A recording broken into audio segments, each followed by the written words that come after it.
Bonjour à tous. Alors dans cette vidéo, je vais vous parler du DS numéro 9.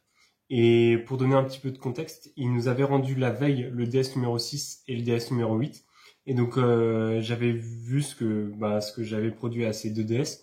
Et je me suis vraiment dit que ce DS faut repartir de zéro puisque en fait notre prof, plus le temps avance, plus les coefficients des DS sont importants.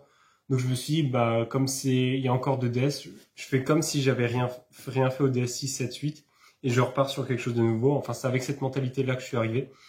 Et surtout que c'était un DES sur les intégrales, et il y avait un peu d'algèbre linéaire aussi, et des équadifs.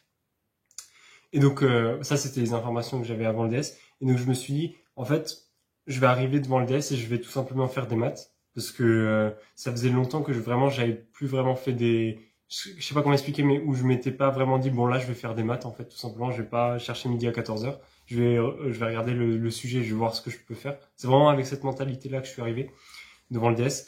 Et c'est pour ça que j'étais pas vraiment stressé pour ce DS. Je dirais de tous les DS que j'ai fait depuis le début de l'année, y compris avec le concours blanc, c'est celui où j'étais vraiment le moins stressé. Et, euh, et donc je suis arrivé le matin et j'étais vraiment pas tendu quoi comparé à d'habitude. Et paradoxalement en fait quand j'ai vu le sujet, c'est-à-dire j'ai vu qu'il y avait trois exercices, un effectivement sur une étude d'une fonction avec une intégrale, un deuxième exercice sur des équadifs et un troisième sur l'algèbre linéaire. Quand j'ai vu le sujet, j'étais pas stressé et je sais pas pourquoi, j'ai commencé l'exercice 1 en premier parce que enfin j'ai commencé dans l'ordre parce que je me suis dit va bien falloir le faire, donc je me suis même pas posé la question de par lequel je vais commencer puisque je me dis de toute façon je vais faire les trois. Enfin, je vais traiter des questions dans les trois, donc je me suis dit je commence par le premier tout simplement.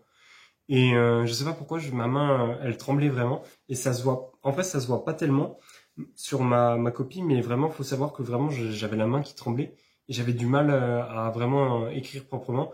Et ça a bien mis 5, 10, 15 minutes avant que ça parte. C'est parti à peu près à la fin de la question 1, mais voilà, c'était un peu bizarre. J'avais jamais vraiment eu ça. Donc, je sais pas si c'est en lien avec le fait que j'étais pas stressé. Donc, au moment où j'étais dans le truc, je me suis rendu compte qu'il se passait quelque chose. Enfin, je sais pas en fait. C'était très bizarre. Mais hormis ça, j'ai commencé par l'exo 1. Et en fait, sur ce DS, ce qu'il faut savoir, c'est que vraiment, c'est un DS où j'aurais pu vraiment faire beaucoup mieux. Vraiment, de tous les DS depuis le début de l'année, c'est celui où il y a un écart le plus gros entre ce que j'ai produit et ce que j'aurais pu produire potentiellement. C'est vraiment, enfin, je veux dire, je considère pas qu'il est raté ce DS, mais ce que je veux dire, c'est que j'aurais pu faire beaucoup mieux. C'est ça que je veux dire.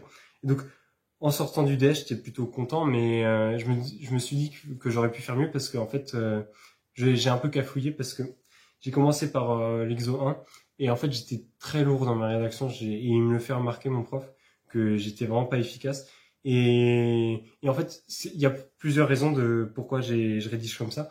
La première question c'est vraiment à part, c'est parce que en fait ce genre de questions elle m'énerve, c'est-à-dire que en fait j'aime pas, je sais pas pourquoi montrer que c'est dérivable, montrer que c'est continu, ce genre de questions elle me gonfle et donc en fait pour moi comme il y a rien à montrer, paradoxalement je fais un long texte alors que je dis rien en fait, mais je sais pas ça c'est pas le genre de question que j'apprécie. C'est pour ça que je dis des choses triviales quoi. Et en fait vraiment il faut se dire que quand j'écris cette question c'est vraiment chi et continu comme quotient de deux fonctions continues, attention dont le dénominateur ne s'annule pas sur l'intervalle considéré. Enfin moi vraiment quand j'écris je pense ça dans ma tête, mais c'est parce que je sais pas, ça m'énerve ce genre de questions. Donc c'est pour ça que la première question je rédige beaucoup pour ne rien dire. Et le reste c'est parce que en fait j'ai trop peur de perdre des points. Mais en fait c'est pas comme ça qu'il faut voir les choses. Faut plutôt se dire quels arguments sont pertinents et lesquels le sont pas. Et rédiger en conséquence. Et moi en fait j'ai l'impression que je mets tout sur la table comme un cochon sans faire de tri en disant tenez voici tout ce qu'il y a à savoir sur ce que je raconte. Et donc c'est un peu confus en fait la manière dont je rédige. Et c'est pour ça qu'il me dit que en fait je mets mes arguments dans le mauvais sens. Enfin je les mets pas dans l'ordre parce que justement j'ai envie de tout mettre en fait. Et en fait des fois euh, en fait j'ai du mal à mettre en avance ce que je vais faire. Ça veut dire que pour moi c'est vraiment on a ça parce que ça. Et donc du coup c'est pour ça que je rédige un peu à l'envers, même si justement il faudrait peut-être passer plus de temps en brouillon pour avoir quelque chose de plus propre. Donc c'est pour ça que je perds beaucoup de temps sur l'exo 1. Et ce qui se passe, c'est que dès que j'ai commencé à bloquer, genre à la question 4 qui la 3B qui fait très peur. Bah, je suis passé à autre chose et je me suis dit, je reviendrai dessus après parce que le DS avait l'air assez long. Et donc j'ai commencé l'algèbre linéaire. Et l'algèbre linéaire, en vrai, ça commençait bien, mais en fait, j'ai fait plein de petites coquilles. En fait, par exemple, je mets vect de 1, 0, 0, 0, 1, 0 et 0, 0, 1, alors qu'il faudrait dire que c'est vect de E1, E2, E3. Enfin, je sais pas si vous voyez, c'est des petites imprécisions comme ça. Et genre, pareil, ça c'est quand même une grosse connerie. Je prends la matrice de l'endomorphisme, je pense à transposer, donc c'est faux. Et par un miracle du Seigneur, c'est quand même la même relation, donc ça détruit pas tous les calculs après. Mais ça, au moment du DS, je m'en rendais pas compte. C'est-à-dire que pour moi, ce que je faisais était juste. C'est-à-dire que ça, j'en ai pris conscience après que j'avais fait des bourdes comme ça. Et donc après la suite, je m'en sors. Et sur l'algèbre binaire, j'ai deux choses à dire. Une anecdotique, c'est que mon prof, ce qu'il a fait, il n'avait pas rendu les DS à ce moment-là, au milieu d'un cours un peu de manière aléatoire. Il a dit maintenant je vais écrire le numéro de sécurité sociale de Gauthier. Donc il a commencé à écrire des numéros un peu au pif. Et il a dit ça c'est un représentant du numéro de sécurité sociale de Gauthier, mais ce n'est pas Gauthier. Par exemple, si je frappe le numéro de sécurité sociale de Gauthier, il ne va rien sentir. Et là il s'est mis à taper le tableau et genre je voyais de la craie qui sortait. Enfin, il a vraiment tapé fort. Il a dit là Gauthier n'a rien senti. Mais par contre si je tape Gauthier, là il va se rendre compte qu'il va souffrir. Enfin, je sais plus s'il a dit ça comme ça, mais c'est l'idée, je vous partage juste l'anecdote. Mais en fait, pourquoi il fait ça? Parce qu'en fait, justement, moi, ce que j'ai fait, c'est que j'ai mis les représentants du vecteur dans le vect. C'est-à-dire, j'ai mis 1, 0, 0, mais ça, c'est les composantes de ces vecteurs, c'est pas les vecteurs en eux-mêmes. Je sais pas si vous voyez la distinction. Et donc, en fait, quand il a fait cette analogie-là, c'est pour me faire comprendre. Enfin, après, c'est pour faire comprendre aux autres aussi, mais pour moi spécifiquement que bah, c'est une connerie en fait. Faut mettre un E1, E2, E3 au lieu de mettre les représentants. Enfin voilà, c'est la petite anecdote. Et deuxième chose, à un moment il y avait une question, c'était calculer les puissances de l'endomorphisme. Et je sais pas pourquoi il a catégorisé cette question comme étant une question dure. Alors que en fait, pour moi, si on connaît l'astuce entre guillemets, pour moi il y a rien à faire. Mais c'est vrai que en fait, pour moi, si on connaît pas l'astuce, ben on est foutu. Et cette question, elle vaut 6 points. Enfin, quand j'ai su ça, j'ai halluciné. 6 points pour cette question. Pour moi, c'est clairement surcoté. Après, justement, moi, c'est à mon avantage parce qu'on est très peu à l'avoir traité. Parce que justement, elle est catégorisée comme question dure. Mais 6 points. Enfin, si j'avais su ça, je me serais relu 10 fois sur cette question pour être sûr d'avoir tous les points parce que j'ai eu 28. Donc ça représente, ouais, un peu moins d'un quart de ma note. Enfin, c'est quand même, enfin, j'y ai passé 20 minutes, quoi. Et ça représente pratiquement peut-être un cinquième de ma note, quoi. Alors que j'y ai passé vraiment pas beaucoup de temps. Donc ça m'a surpris qu'elle vaille autant de points. Et en fait, comment j'ai fait? Parce que, en fait, je balance le résultat par récurrence. Et ce que j'ai fait, c'est que, en gros, on a une relation qui est d'un endomorphisme qui vérifie U carré plus 2 U, non, U carré plus U plus 2 identités égale 0. Calculer U puissance n. Voilà, vous pouvez chercher chez vous. Et ça marche avec les matrices aussi. C'est-à-dire, si on a une matrice qui vérifie A carré plus A plus 2 identités est égal à 0, calculer A puissance n. C'est exactement la même question, ça revient exactement au même. Et donc, vous pouvez chercher chez vous. Donc, moi, ce que j'ai fait, c'est que j'ai divisé x puissance n par le polynôme qui annule notre endomorphisme.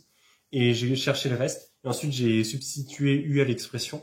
Et j'ai obtenu l'expression de u puissance n. Et ce que j'ai fait, c'est que, l'air de rien, j'ai fait une récurrence pour justifier le résultat parce que, en fait, je savais pas s'il allait accepter cette démarche-là parce qu'on l'avait jamais vraiment fait en cours. C'est vraiment grâce à mon prof de terminale que je salue s'il passe par là, je pense pas. Mais c'est entièrement grâce à lui que j'ai fait cette question parce que sinon j'aurais jamais trouvé l'astuce tout seul. Parce que pour moi c'est typiquement le genre de truc, si on l'a jamais vu on est foutu, mais si on le connaît bah on y arrive. Donc là j'étais vraiment content parce que bah, c'est vrai que si on l'a jamais vu pour moi c'est dur. Mais en fait c'est pas une question dure parce que pour moi c'est un classique qu'il faut savoir faire, que ce soit les puissances d'endomorphisme, matrice, parce que moralement en fait c'est toujours la même astuce. Mais donc, une fois que j'avais le résultat, et donc je savais pas si j'avais le droit de mettre la démarche du x puissance n par le polynôme annulateur, je me suis dit c'est un peu, bon, il va peut-être m'enlever des points, quoi, parce que c'est pas, enfin, c'est pas vraiment un théorème ou un truc. Enfin, pour moi, c'est un peu les maths sombres où c'est pas justifié et tout. Donc, je me suis dit, je fais une récurrence au propre. Ça, de toute façon, il pourra jamais m'embêter, ça c'est sûr. Et donc, je fais ma petite récurrence et on est content. Donc voilà, c'est 6 points pour ça. Je suis quand même agréablement surpris parce que je pensais vraiment pas que ça valait autant de points. Et après, je perds pas mal de points du coup pour mes conneries de représentants de vecteurs, etc. Et aussi énorme. Enfin là, j'ai fait dans l'exo de l'algèbre linéaire, je prends 3 cartons jaunes. Le premier pour avoir mis les représentants des vecteurs au lieu des vecteurs en eux-mêmes.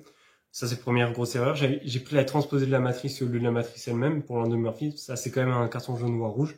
Et encore un autre carton jaune, noir, rouge. C'est que j'ai mis... en fait, pour calculer les vecteurs de l'image, on calcule juste U de 1 plus E1 et on voit ce qui se passe. Vous allez comprendre quand vous allez voir le truc. Sauf que moi, je mets E1. Mais en fait, il faut mettre le résultat, faut pas mettre ce qu'il y a avant. Enfin bref, c'est complètement débile comme erreur, mais bon. En fait, toutes ces petites erreurs, mis bout à bout, ça me fait quand même 4-5 points, je pense, faciles qui sont perdus dans la nature pour rien, parce que c'est nul comme erreur, quoi. C'est pour ça que j'étais dégoûté en sortant du DS, parce que je savais que voilà, j'avais fait ces conneries. Donc, une fois que j'avais fait l'algèbre linéaire, oui, paradoxalement, en fait, j'ai fait dans cet ordre-là, mais après, j'ai mis enfin, non, je dis n'importe quoi. Si, en fait, j'avais fait d'abord le 1, ensuite, une fois que j'arrivais plus 1, j'ai fait l'algèbre linéaire, et ensuite, j'ai fait l'exercice 2. L'exercice 2, je fais juste montrer que c'est des sous-espaces vectoriels. Et là, je pète un plomb complètement, parce que pour la question 3A, on demande... vous pouvez chercher vous-même, trouver une solution particulière de cet équadif, vous pouvez chercher. C'est pas dur, hein, mais moi je me suis chié dessus dans le DS clairement, et j'ai pas trouvé. J'ai cherché, et j'ai pas trouvé. Et donc une fois qu'on n'a pas trouvé, on est foutu pour le reste de l'exo, c'est ce qu'il nous avait dit.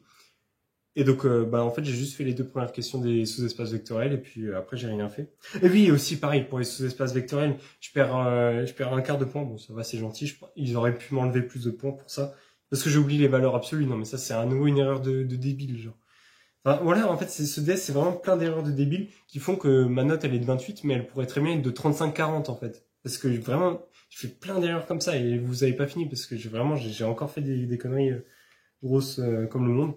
Et donc, ouais, je fais sous-vectoriel, et je gratte aussi une question, et au final, je me prends à vue. C'est dommage, parce que j'étais content d'avoir trouvé la dimension E, c'était 2. Enfin, c'était trivial, mais voilà. Et ensuite, une fois que j'ai fait ça, je me suis dit, bon, je vais repasser sur le 1, parce que le 1, en fait, vraiment, dès que j'ai bloqué, j'ai instantanément arrêté. Donc, je me suis dit, je retourne, parce que j'ai vraiment pas réfléchi beaucoup. La 3B, j'ai cherché longtemps, j'ai pas trouvé. Je me suis dit, je trouve pas, donc je passe à la suite. Après, là, à nouveau, justifier que f est indéfiniment dérivable. On s'amuse, quoi. Et moi, j'ai un quart ou un huitième de point. Mais franchement, il me l'aurait pu mettre 0, parce que en fait, ces questions, je les rédige sans âme. Ça veut dire je les rédige, mais sans conviction, en fait. Donc, c'est malheureux, mais franchement, je mérite 0 pour ce genre de questions. Et la 4B, là, c'était un vrai combat. Mais un vrai combat de rue pour trouver la réponse. Et vraiment, je me suis dit, ok, peut-être que je vais pas avoir les points pour la rédaction, mais il faut que je trouve la bonne réponse, parce que là, c'est typiquement le genre de question, soit c'est juste, soit c'est faux. Il n'y a pas de, ok, en fait, non, c'est juste ou faux. Et donc, moi, je voulais avoir juste. Voilà, c'était mon objectif quand je suis arrivé sur cette question. Et donc, mes justifications, du coup, elles sont miteuses, apparemment, parce que j'ai eu 0 à la question, même si la réponse n'est pas donnée, et je trouve la réponse, quand même. C'est quand même, pour moi, c'est pas rien, quoi. Enfin, la question est pas dure, mais ce que je voulais, c'est avoir la bonne réponse pour pas que la suite, ça m'embête. Et donc là, je fais la 4C. Donc ouais, donc là, je suis content quand même d'avoir trouvé la 4B. Même si j'ai 0 points, je suis quand même vraiment satisfait d'avoir vraiment eu juste, parce que mon but, c'était d'avoir juste, et j'ai eu juste. Donc pour ça, c'est quand même cool. Et la 4C, en fait, je comprenais pas, parce que pour moi, il y a un truc qui simplifiait pas, mais en fait, il fallait utiliser la question précédente, mais ça, je m'en suis pas rendu compte. C'est pour ça que j'ai barré. Et puis, dans les calculs de dérivés, c'est un peu miteux ce que je faisais à nouveau. Donc voilà, c'était pas ouf. Et ensuite, là, ouais, pareil, je vois une série de questions où genre, en fait, là, à ce moment-là du DS, il me reste à peu près, je pense, une demi-heure, pas plus. Et donc, je vois un nombre de questions que je sais pas faire, donc je saute. Et là, je vois 5D. On déduire que f est strictement croissante. Et là, je vois, en fait, la question d'avant, c'est démontrer que f' ne s'annule pas. Ok? Et si f' ne s'annule pas, c'est qu'elle est soit monotone, enfin, elle est forcément monotone, puisque soit elle est soit la dérivée, elle est positive, soit elle est négative. Donc, la fonction est strictement monotone. Et j'ai la moitié des points pour avoir dit ça. Donc, c'est un sketch. Genre, moi, je pensais, quand j'ai dit ça, je me suis dit, je vais avoir 0. Enfin, la question, c'est montrer qu'elle est croissante. Et moi, je dis juste qu'elle est monotone. Et j'ai quand même la moitié des points. Non, mais c'est hallucinant. Alors que je démontre rien, parce que tout le reste, j'admets. Et juste pour ça, j'ai la moitié des points. Quand j'ai vu ça, j'ai halluciné. Je me suis dit, mais pourquoi il met pas 0, genre? Je sais pas. Ça m'a vraiment, j'ai vraiment eu un choc. Je me suis dit, bon. Genre, pour 4 lignes, j'ai la moitié des points. Bon, la question, elle doit avoir alors 1 point ou 2, mais Mais quand même, quoi, ça m'a surpris. Et là, c'est la grosse déception du DS. C'est vraiment le truc où je suis le plus dégoûté. Toute la scolarité, on m'a répété, les graphiques, c'est à l'encre. Et là, en première année de classe préparatoire en filière MPSI à Kléber, on m'enlève des points parce que je trace à l'encre. Non, mais à un moment, faut savoir, les profs, enfin, il a raison. Et ok, je veux bien. Mais alors, il faut qu'on fasse une réunion de profs et que tous les profs se mettent d'accord si on doit mettre à l'encre ou au crayon, parce que vraiment, je vous jure, enfin je pense que c'est pareil pour vous, mais toute ma scolarité, on m'a répété que c'était au crayon et pas à l'encre, parce que ça bave à l'encre, c'est pas beau. Mais en fait, j'ai compris pourquoi c'était à l'encre, et donc en fait, finalement, je donnerais plus raison à mon professeur de cette année, parce qu'en fait, dans les concours, ça s'efface en fait. Et donc c'est pour ça que rien ne doit s'effacer, et donc il a raison de me sanctionner pour ça. Mais j'étais quand même vachement deg, parce que vraiment, je me suis dit, punaise, toute notre scolarité, on nous a répété qu'il faut mettre au crayon, et le seul moment où je mets au crayon, parce que moi, j'étais du team à mettre à l'encre toujours, et ben, on me le reprochait là, j'étais vraiment deg. Surtout que j'avais passé du temps à cette question, et je me suis dit, ah là, j'ai vraiment trop le seum. Bon, après, ouais, donc j'ai passé du temps parce qu'en fait, il fallait juste analyser l'énoncé. Et donc, il me demande sur quoi je me fonde. Mais après, j'explique, en fait, au dos, ce que je fais. Et donc, ouais, donc, à l'encre, sanctionner beaucoup. J'ai la petite larme, mais il a raison en soi, parce que rien ne doit s'effacer, donc, il a raison de me sanctionner, mais j'étais quand même un peu triste, malheureusement. Et, ouais, donc, après, je fais ma liste de courses, en fait. C'est-à-dire, je dis ce que j'ai fait, parce que je sais pas pourquoi j'avais envie. Enfin, je sais pas. Moi, ça me faisait kiffer de me dire comment j'allais trouver le graphe. Et il me dit que je rédige sur mon enfant. C'est vrai que, en fait, ma phrase, elle ne veut rien dire. Mais je savais au moment où je l'écrivais qu'elle voulait rien dire, j'en avais conscience. Mais c'était quand même triste, quoi, qu'il me mette un quart des points. Bon, après, il a raison, encore une fois. Mais voilà, c'est un peu déçu. Et ouais, donc globalement, DS, ça aurait pu être un très bon DS, mais bon, j'ai quand même fait le taf, malgré tout. Et je suis premier. Quand j'ai vu ça, j'ai fait un arrêt cardiaque. Je me suis dit, mais comment c'est possible? Enfin, avec le nombre de bourdes que j'ai faites, j'aurais pu tellement être plus haut. J'étais dégoûté. Enfin, d'un côté, j'étais content parce que premier, en fait, pour moi, j'estime que quand je fais premier, j'ai quand même rempli le taf, même si c'est pas propre, etc. Mais je considère que j'ai fait le taf quand je suis premier. C'est mon point de vue. Et donc, je suis quand même content, malgré tout. Donc, je peux pas ne pas être content puisque je suis premier. C'est ma philosophie. Et surtout, le deuxième, c'est Ziad. Salut Ziad, à 27,5. Donc là, masterclass. C'est Ziad et moi. Genre, tous les deux, premier, deuxième, ça c'est, on pouvait pas rêver mieux. Et troisième, salut Lucas, à 21. Donc il est quand même un peu plus loin que nous. Tout ça, c'est en note de base, bien sûr. Et en note remontée, ça fait 21 pour moi, 20,5 pour Ziad et Lucas, je crois, 18, si j'ai pas de bêtises. Et ouais, donc ouais, surpris de ce résultat parce que je m'y attendais vraiment pas pour le coup, mais vraiment pour le coup, c'est-à-dire c'est pas de la fausse modestie ou quoi, vraiment je m'y attendais vraiment pas. Et je pensais vraiment que j'allais avoir moins que ça. Mais en fait, après avec du recul, je me suis dit, en fait, c'est vrai que genre j'ai fait des intégrales toute ma vie, donc en fait, même si j'estime que c'est pas correct ce que j'ai fait, bah je veux dire, enfin, je pense que pour certains, qui ont jamais vraiment fait d'exo sur les intégrales et tout, ça peut vraiment être très dur. Donc je me dis, c'est peut-être pour ça aussi qu'il y a ce résultat-là, c'est parce que je suis pas objectif sur la difficulté des trucs. Et donc peut-être que cette copie elle vaut ce qu'elle vaut, mais je suis quand même un peu triste quoi, parce que vraiment j'aurais pu faire un carton, mais il n'en est rien. Et donc voilà, un peu surpris du résultat. Je vous avoue, je comprends toujours pas comment c'est possible. Mais voilà, je suis quand même content. Malgré tout, je suis quand même très satisfait du résultat. Et donc c'est l'essentiel finalement, c'est les résultats qui comptent. Bon, je vais quand même m'arrêter parce que sinon la vidéo elle va durer 25 minutes. Mais voilà, donc je vais vous afficher un peu des infos en vrac, genre le classement, les notes remontées, etc. Et sur ce, je vous dis à une prochaine vidéo et ciao!